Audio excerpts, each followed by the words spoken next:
लगाया है।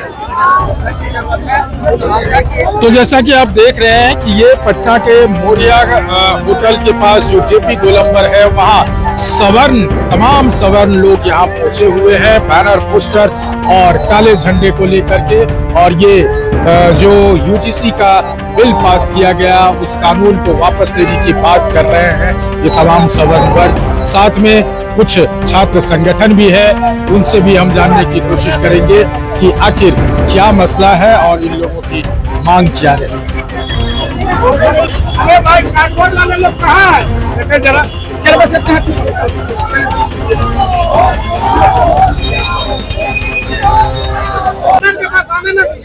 नमस्कार, आप देख रहे हैं केबीसी न्यूज। देखिए, यूजीसी कानून जो लागू हुआ है उसे काला कानून कहा जा रहा है और इन तमाम पहलुओं को लेकर के आज सवर्ण के जितने भी लोग हैं, साथ में छात्र संगठन है, ये तमाम लोग यहाँ पहुंचे हैं और काले झंडे लेकर के सरकार का विरोध करते हुए नजर आ रहे हैं। हम लोगों से बात करने की कोशिश करते हैं।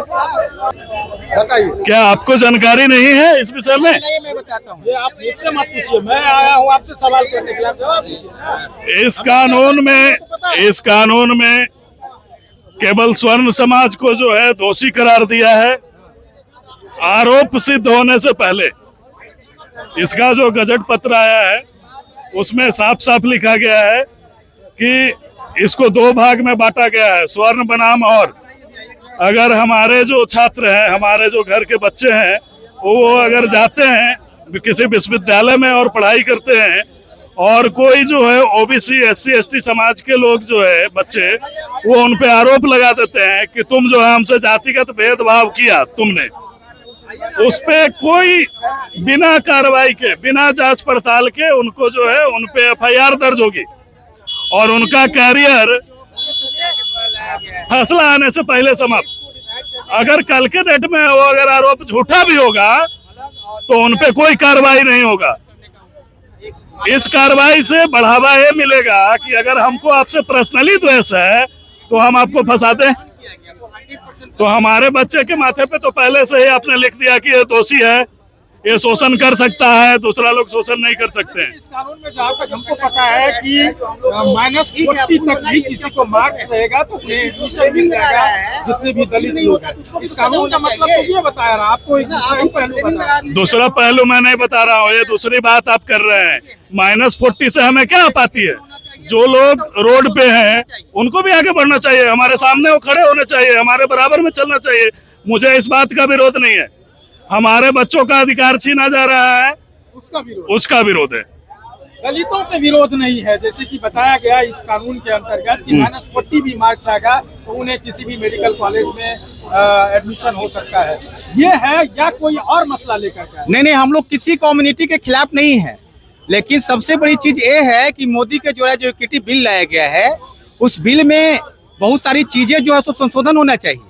संशोधन किस मामला में होना चाहिए कि मान के चलिए कोई भी एससी, एसटी, ओबीसी और ईबीसी के बच्चे, स्वर्ण के बच्चों पर आप ब्लेमिंग लगा देता है कि हमारे साथ इस तरह की काम हुआ है, तो उसको डायरेक्ट आप उसका कैरियर बर्बाद नहीं कर सकते हैं, है ना। इसमें एक पहल होनी चाहिए कि ठीक है, ओबीसी, ईबीसी, एससी, एसटी के जो बच्चे ब्लेमिंग लगा रहे हैं, अगर वो ब्लेमिंग सही है तो उसको पनिशमेंट मिलना चाहिए, अगर नहीं है तो उसका रिवर्स पोजीशन में उसको पनिशमेंट मिलना चाहिए, है ना। तो मोदी सरकार क्या कर रही है? जात पात को देश में डिवाइड करने का काम कर रही है।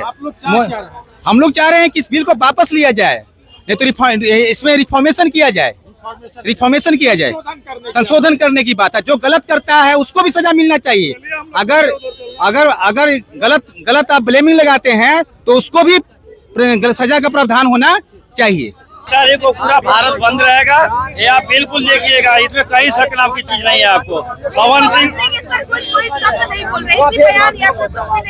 सिंह नहीं बोल रहे, पार्टी के दबाव में है, बोलेंगे, वो भी बोलेंगे, बहुत जल्दी बोलेंगे। हाँ, पार्टी का बिल्कुल दबाव है, पवन सिंह बोलेंगे, सब लोग बोलेगा। इसमें सारा एकजुट भारत खड़ा होगा, सारा स्वर्ण खड़ा होगा। जिस तरह लालू यादव को हम लोग समाप्त किया, उस तरह अगर बीजेपी कानून वापस नहीं करती है, इसको भी हम लोग समाप्त कर देंगे, ये देख लीजिएगा आप। तो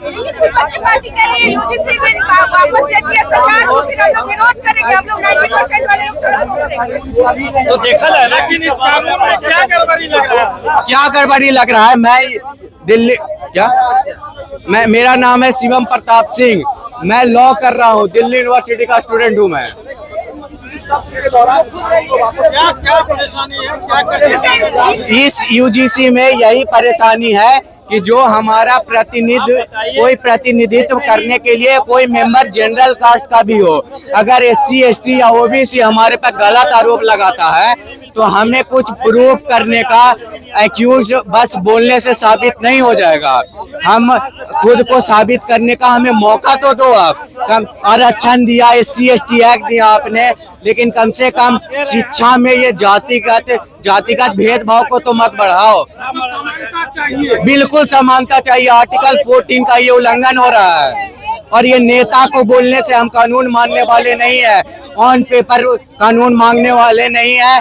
अगर कोई मेरे ऊपर झूठा मुकदमा लगाता है तो एट ए टाइम मैं उसका इलाज करूंगा। कानून तो पास हो गया, नेता के बोलने से थोड़े हुआ। नेता के चाहने से ही ना हुआ है कानून पास, मेरे आपसे नहीं हुआ है। भी स्टे लगा दिया है। स्टे नहीं, ये पूरा कानून नल एंड वॉइड होना चाहिए।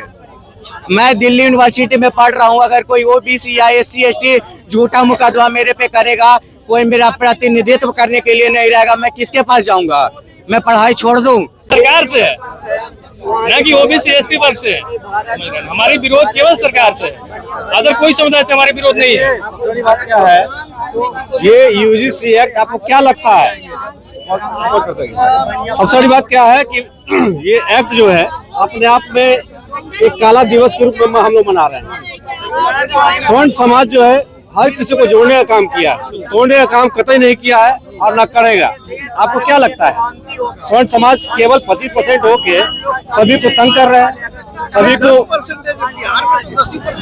हाँ बिल्कुल, 10% हो या 12% जो भी हो, लेकिन मेरा कहना है कि क्या 10% वाले लोग कभी भी आपको 90% को क्षति पहुंचा सकते हैं? कतई नहीं पहुंचा सकते हैं। रही बात है यहाँ तोड़ने की राजनीति हो रही है।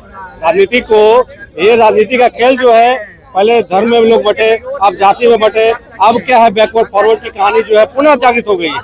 ये क्या सरकार ने बना रखा है? मोदी जी को हिंदू सम्राट कहे जाते थे। जी बिल्कुल, हम लोगों ने खुल के उनका समर्थन किया, सभी स्वर्णों ने खुल के उनका साथ दिया और उसका परिणाम ये रहा कि उनकी सरकार आई और एक हिंदुत्व का झंडा उन्होंने लहराया। इसका दुष्परिणाम आपको देखने को ये मिल रहा है कि आपने स्वर्ण को ही दरकिनार कर दिया, जिसने आपको आगे बढ़ाया, जिसने आपको राह दिखाया, बताया। और ये काला दिवस हम मना रहे हैं इसलिए कि आप जाग जाओ। कल तक हम सोए हुए नहीं थे, सिर्फ आपके एक्टिविटी को देख रहे थे कि आप क्या कर रहे हो, क्या कर सकते हो, लेकिन आप सावधान हो जाओ मोदी जी और आदरणीय चाणक्य अमित शाह जी, सावधान हो जाइए।